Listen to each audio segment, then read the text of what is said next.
बिस्मिल्लाहिर्रहमानिर्रहीम से ये तस्नीम दर्शा आपके सामने है। आप देख सकते हैं कि जो जितने भी चमचे हैं अपना नवाज शरीफ ग्रुप के, शहबाज शरीफ के, उसमें जितने भी एंकर, जितने भी ये एंकरियां बिके हुए हैं, जिनको लफाफा साफी कहते हैं, जिसमें मंसूर अली नंबर 1 जा रहा है। उसके अलावा लंदन में भी काफी टीमें हैं जो बैठी हुई हैं, जो लोगों के मुंह में माइक देते हैं जी कि आप बताएं जी कि अभी सियासत किधर जा रही है। और आगे से जब जवाब सुनते हैं तो वो हैरान परेशान हो जाते हैं कि अभी तक इमरान खान साहब की पॉपुलैरिटी तो वैसी की वैसी है, कोई भी आदमी उनको छोड़ने को तैयार नहीं है, लोग साथ खड़े हैं। और इसी तरह अपना जो लोग भाग कर गए हैं आप उनको भी देखें, उनके भी साथ जो कहते हैं ना, जो कुतिया कुतिया हो रही है वो आपके सामने ही है कि वो उनको कुछ समझ नहीं आ रही। कभी बोलते हैं हम यूट्यूब चैनल बना लेते हैं, कभी उधर से चित्रोल खाते हैं, उस पार्टी में भाग जाते हैं। ये सब जो है ना अभी सब डरे हुए हैं, क्योंकि उनको पता है कि इमरान खान को रोक नहीं पाए हम, उसको रोकना आसान नहीं है। जैसे इस इम्पोर्टेड गवर्नमेंट ने जैसे IMF के साथ प्रॉमिस किया था कि हम इमरान खान साहब को इतना बदनाम कर देंगे कि इमरान खान साहब को लोग देखना भी पसंद नहीं करेंगे, उनकी कैरेक्टर असैसिनेशन इतनी करेंगे कि लोग उनका नाम भी लेना छोड़ देंगे। उसके बाद जब उन्होंने देखा कि पॉपुलैरिटी तो कम नहीं हो रही, तो फिर इन्होंने जब IMF वालों ने दौरा करना था पाकिस्तान का, तो उन्होंने देखा कि सर्वे जो किया गया है अपना अमेरिका और यूरोप और उनकी तरफ से, तो पॉपुलैरिटी तो उधर की उधर ही, अभी भी 72% इमरान खान की आ रही है, लोग तो छोड़कर गए नहीं।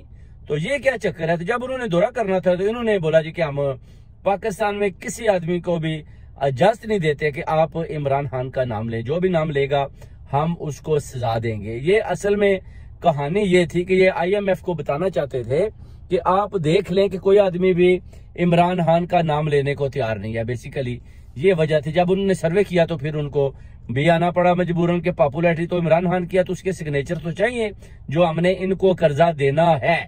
ये जब सारी गेम ओवर हुई, पता चल गया कि कहानी तो अभी, खेल तो अभी शुरू है। उधर से इन्होंने फैसल वाडा को, फैजुल हसन चौहान जो बुरी तरह से नाकाम हुआ, फैजुल हसन चौहान के बाद इन्होंने फिर फैसल वाडा को मुख्तलिफ टीवी चैनलों पर लेना शुरू कर दिया, जिस पर उसने अपना शहजाद अकबर के खिलाफ भी काफी उसने वो कुतिया कुतिया भी एक लफ्ज उसने बोला।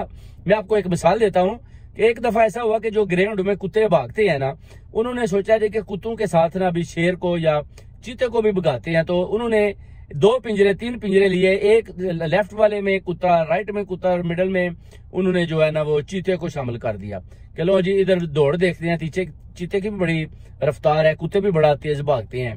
तो वो क्या हुआ कि जब उन्होंने पिंजरे खोले तो जो कुत्ते थे वो भाग गए, दौड़ गए। तो चीता साहब बड़े आराम से स्कूल से बैठे हुए हैं, तो वो बड़े हैरान हुए कि ये तो पीछे रह गया है। तो उसको जाके पूछते हैं, उन्होंने पूछा जी कि आप आराम से बैठे हुए हैं, वो तो कुत्ते तो आगे निकल गए हैं। तो उसने बोला कि आप, मैं चीता हूँ, शेर हूँ, मेरे आप दौड़ कुत्तों के साथ लगा रहे हैं, मैंने कुत्तों के साथ दौड़ना है। ये बेसिकली शेर और इनकी अपना कुत्तों की ये जंग है, जिसमें ये फैसल वाडा साहब जो है ना बहुत बड़ा रोल अदा कर रहे हैं। फैसल वाडा को भी पता है कि अरशद शरीफ को किसने कत्ल किया है। फैसल वाडा भी नहीं बच सकता। अगर अरशद शरीफ के कत्ल में नवाज शरीफ, मरियम, इम्पोर्टेड गवर्नमेंट और जैसे वो बोल रहा है कि बहुत बड़े बड़े आदमी हैं, तो फैसल वाडा इसमें आपका भी नाम है, बच आप भी नहीं पाएंगे। आपको भी पता है कि अरशद शरीफ को किसने कत्ल किया, किसने करवाया, आपकी किन किन के साथ फोन कॉल्स पे बातें होती थी। मैंने भी हसन नवाज के ऑफिस में आपका फोन पकड़ा था जो आपने नवाज शरीफ को किया, और उस वक्त आप PTI के साथ थे और आप अरशद शरीफ को कत्ल करवाने में उनके साथ भरपूर उनके साथ मिले हुए थे और उनको पूरियां मुखबरियां दे रहे थे। और अभी आप बड़ी बातें कर रहे हैं जी कि आप इमरान खान के खिलाफ जी वादा माफ गवाह बन जाऊंगा। उधर अपना जो क्या कहते हैं वो अपना परवेज खटक साहब को देखें कि वो मेरे मुकाबले पर इमरान खान साहब जो है वो इलेक्शन लड़ने। यार वो एक मिसाल है हमारे, वो गुजरात में बोलते हैं कि वो ट्रेडियों को, अब मैं वो लास्ट लफ्ज नहीं बोलता, वो आपको पता ही चल चुका होगा कि परवेज खटक की क्या वैल्यू है। यार परवेज खटक, अल्लाह न करे एक छोटा सा आदमी भी वो इमरान खान साहब ने खड़ा कर दिया ना, तो परवेज खटक को भागते शाम हो, शाम तक पता नहीं चलेगा कि मैं घर भी पहुंचा हूं कि नहीं पहुंचा। इसलिए उसको पता नहीं कौन सी गलतफहमी या कौन इसको बताता है इस्तेकामे पाकिस्तान से कि आप बहुत बड़े लीडर बन चुके हैं और आपको जो एस्टेब्लिशमेंट ने अपने कंधों पर उठा रखा है तो हम आपको जनाब सीएम KPK बना रहे हैं। इस तरह के, हाँ वो तो इमरान खान था, वो एक फकीर आदमी था जिसने आप सबको सीएम की चेयरें दे दी। उसके लिए तो वो छोटी मामूली बातें थी। वो तो एक आलमी सतह पर दुनिया का मकबूल तरीन इंसान, उसने आपको ये सारी सीटें दी कि चले कोई बात नहीं यार, मेरी पार्टी के लिए खड़े हैं तो मैं इनके लिए खड़ा हूं। तो उसके लिए तो ये कुछ भी नहीं है ना, सीएम पंजाब बना देना, किसी को प्राइम मिनिस्टर, किसी को सदर मुकर्रर कर देना। इमरान खान के लिए तो कुछ नहीं है। इमरान खान कोई छोटा इंसान नहीं है, वो बहुत बड़ा इंसान है, आपकी सोच से भी बड़ा है। अगर आप सोचते हैं कि जैसे ये जजेज आप देखें ना, इन जो जितने भी इन्होंने ये बेंचेस बनाए हैं, इसमें आप देखें अब बड़े नाम हलाली आ रहे हैं। यानी वो जितने हलाली हैं ना, बेसिकली उनको हरामी के किरदार अदा करवाने के लिए मजबूर किया जा रहा है कि आपके नामों के पीछे हलाली लगा लेते हैं। और जितने भी जिनके नामों के पीछे हलाली लाली लिखा है उनको उन्होंने गैरानी काम करवाने हैं, यानी उनसे हरामी काम लेने हैं इस एस्टेब्लिशमेंट ने, इस इम्पोर्टेड गवर्नमेंट ने। तो आप देखें कि इमरान खान के ऊपर केस बनाए जा रहे हैं जैसे कि कोई कहीं भी कोई चोरी होती है, कोई डाका होता है, कोई किसी किस्म का भी मर्डर होता है, उसके ऊपर वो उसी वक्त केस बनाकर बोलते हैं जी कि वो जी अब्दुल रजाक वकील कत्ल हो गया जी, फलां कत्ल हो गया। आप यकीन करें कि ये भी सोच रहे हैं कि अरशद शरीफ का कत्ल भी इमरान खान के ऊपर डाल दें, मुराद सईद के ऊपर डाल दें। जो लैपटॉप की गेम है वो तो मरियम नवाज के पास है, ये बोलते हैं मुराद सईद के पास है, मैं कहता हूँ मरियम नवाज के पास है। अब बाजी पलटने वाली है। आपको पता है कि गेम चेंज हो चुकी है। बेसिकली इमरान खान का इनको पता चल चुका है कि वोटर पीछे नहीं हट सका, ओवरसीज कम्युनिटी साथ खड़ी है, जाएं तो किधर जाएं, करें तो क्या करें।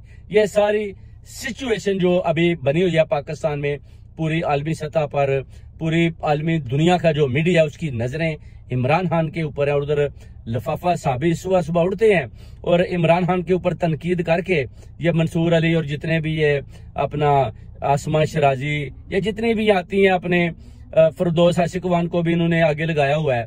और अपने इनके पास कोई मौजू नहीं होता और इमरान खान का वो नाम लेकर अपने चैनलों को ये चला रहे हैं। आपको तो मना किया हुआ, आप इमरान खान का नाम ना लें, आप किसी और मौजू पर बात करें, आपको तो कोई लोग फिर देखेंगे भी नहीं। इसलिए आप सबका जो मकसद है या आपका जो प्रोपेगेंडा करने का स्टाइल है, वो सिर्फ और सिर्फ आपने इमरान खान को तनकीद करना होता है, जो एक सच्चा सिपाही है, हक और सच के साथ खड़ा है। आपको इस बात का पता है। और आपका जो इम्पोर्टेड वजीर आजम है, उसको आप देखें कि उसकी तो कितने 14-15 महीने से तो वो जनरल की डिग्गी में सफर कर रहा है, बूट में बांधा है। उसको तो आपने कभी देखा हो कि वो प्रोटोकॉल के साथ कहीं अकेला जा रहा है? बिल्कुल नहीं, आपको कहीं दिखाई नहीं देगा।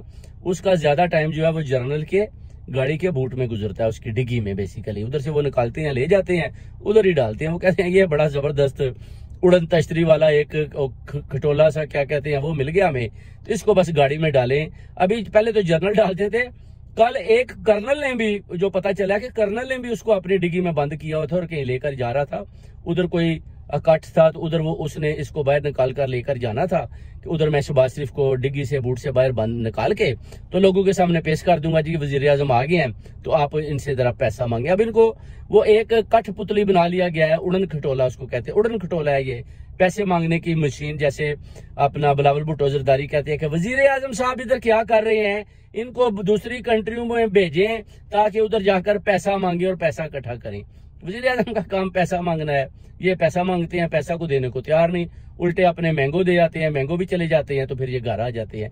जिधर ये सिचुएशन जा रही है उधर आप देखें मुल्क का क्या बनेगा। इमरान खान के ऊपर अब ये कहते हैं जी हम गिरफ्तार करेंगे, गिरफ्तार करने के बाद जो है हम देखेंगे जी कि अपना जो है ना जी कि इलेक्शन करवाएंगे, इलेक्शन कराएंगे, फिर सिलेक्शन करेंगे, सिलेक्शन को हम होने नहीं देगी, इलेक्शन आपको करवाने पड़ेंगे। ओवरसीज कम्युनिटी की आपके ऊपर नजर है, जब तक आपने इलेक्शन नहीं करवाने तो सिलेक्शन करवाएंगे, तो याद रखें तूफान खड़ा हो जाएगा। अगर आप इमरान खान को गिरफ्तार करने की कोशिश या करेंगे तो आपको भी पता है कि पूरी कौम सड़कों पर निकल आएगी और आपके सारे जो आपने मीटर शीटर चलाए हुए हैं सब कुछ बंद हो जाएगा। ये जो आप समझते 8,000 आदमी पकड़ लिया है तो इमरान खान को हम दबोच लेंगे तो कोई बोलेगा नहीं, वो आपकी गलतफहमी है। आप एक दफा इमरान खान को पकड़ कर देख लें, दोबारा आप 1 घंटा भी नहीं रख पाएंगे। मैं आपको बता दूं, आपको वो जो पकड़े हो वो भी छोड़ने पड़ेंगे, किसी को कुछ डर नहीं है। सब जैली केस आपने बनाए हुए हैं, आपकी पीडीएम के लोगों ने वो कोर कमांडर के घर में हमला किया था, जो कि वारदात हुई थी, आप सबको पता है। और वो आपने उल्टा पीटीआई को खत्म करने के लिए एक प्लानिंग की थी, जो पूरी दुनिया जानती है, हर कोई जानता है। तो बाकी इंशाल्लाह ताला अब देखते हैं कि किस तरफ जाती है सिचुएशन। तो इमरान रियाज खान साहब को भी आपको छोड़ना पड़ेगा। अभी वकला बरादरी ने भी बड़ा जबरदस्त किस्म का प्रेशर डाला हुआ है। अगर आपने ना छोड़ा तो फिर वो मजबूर हो जाएंगे सड़कों पर आने के। जब आप अगर इमरान खान के ऊपर हाथ डालेंगे तो उसके बाद आप देखें कि आप कैसे इमरान रियाज को भी वो आपसे कैसे हाथों हाथ बाहर निकलवाते हैं। आप बिल्कुल भूल जाएं कि आपने अगर पकड़ा है तो आप छोड़ेंगे नहीं, छुड़वाना आता है। बहुत बहुत शुक्रिया भाइयों, आप सबको तस्नीम हैदर का सलाम।